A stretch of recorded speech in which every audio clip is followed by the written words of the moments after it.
Alright you guys, hello. I'm going to get right into part 2 of this tutorial.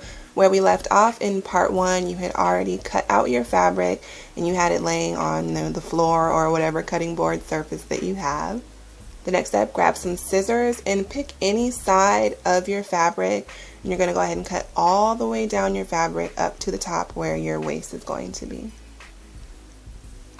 And I'm just folding that open so you guys can kind of see what it'll look like once you've cut that line.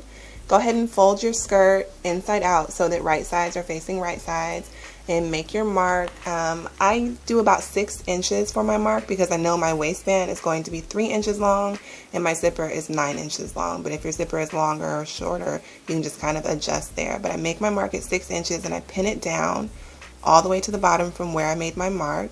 And you're going to take that to your sewing machine starting from where you made your mark. You're going to sew down, do your back stitch, and then, sew all the way down to the bottom and do your back stitch there again.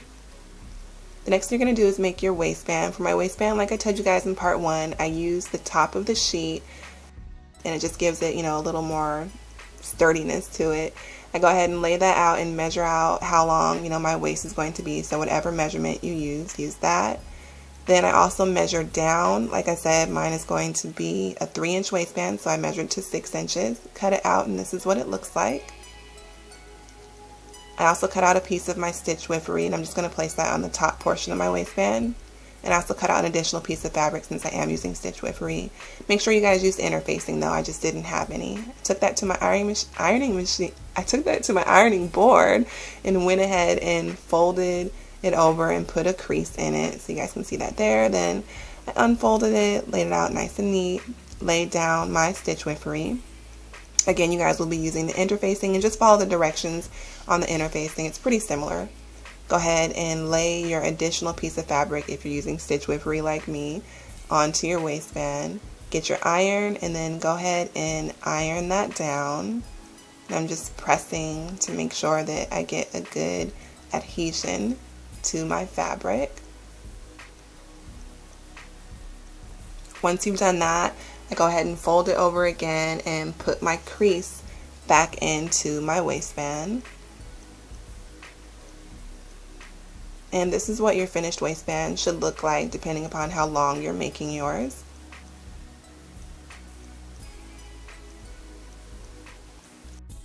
I'm just showing you guys the inside of that so you can see what it looks like. You're going to sew right along your waistband when you attach that to your skirt. So here I am attaching it to my skirt starting from, one side of my zipper seam, and I line them up nice and neat. And make sure you leave that flap open. You do not want to attach it like that. You want to leave it open. Go ahead and get your pins and pin down all the way around the top of your skirt.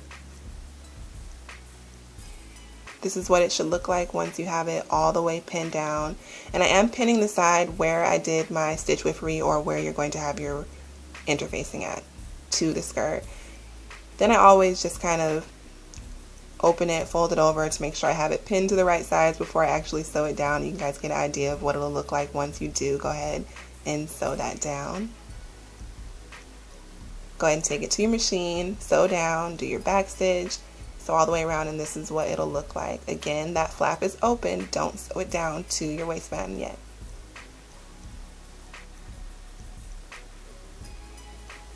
Once you've done that, what you're going to do next is a basting stitch.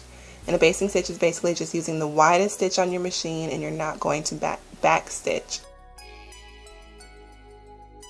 Take your straight pins and go ahead and pin it down.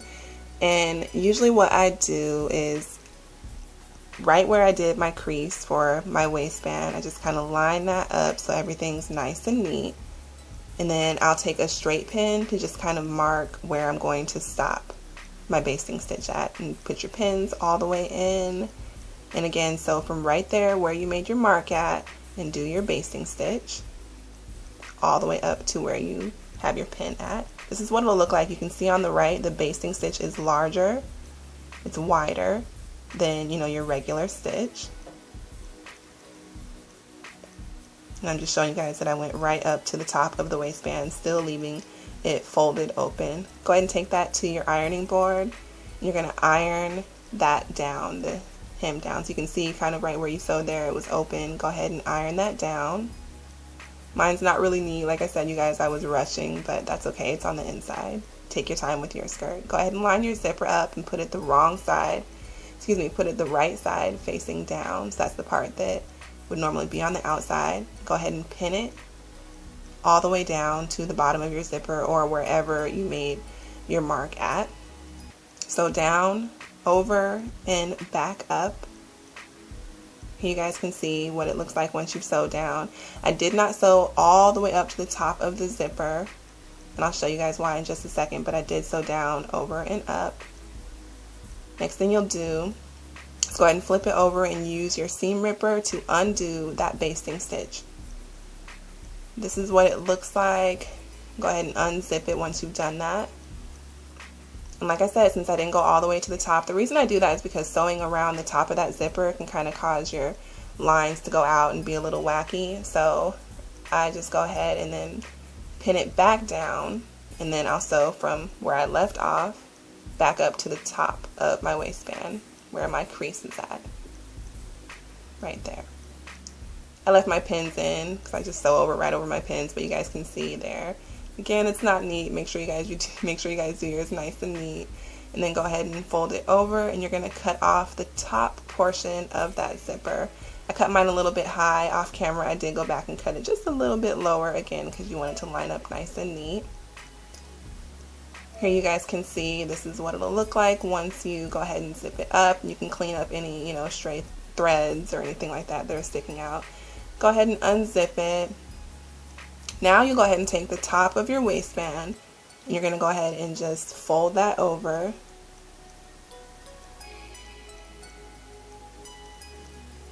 Go ahead and take your straight pins, and you're going to go ahead and put your straight pins in because you're going to go ahead and sew that down now. And what that does is just kind of makes your zipper kind of nice and enclosed and a little bit hidden so you can't really see it.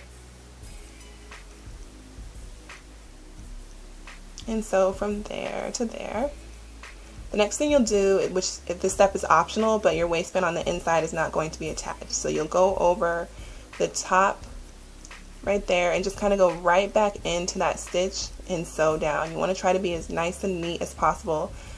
This is what it'll look like on the inside once you've sewed it down. And then on the outside, you shouldn't be able to see the stitch when you went back in. You can see mine a little bit, but ideally you shouldn't be able to. The last thing you need to do is go ahead and hem your skirt. I fold mine over once because my skirt, I'm really tall. I don't have enough fabric to do that, but if you do, fold it over again so you can get a nice and really neat hem and finish on your skirt. And you guys are all done. Here's another look at the finished product of the leopard maxi skirt I made. I did actually add pockets to this one. And here is the blue one that I made following the same steps. So you guys can see you can use any kind of fabric. Definitely check out my vintage inspired outfit of the day with the blue skirt so you can kind of see how it flows. I definitely hope that you guys enjoyed this video. Definitely connect with me on Twitter and Facebook and Instagram and all that good stuff. I'm at Nadira037. If you guys use this tutorial to make a skirt, I would love to see that, so definitely share it with me. And let me know what you guys want to see next from me. Thank you guys so much for watching. Until my next video, Assalamu alaikum. Peace.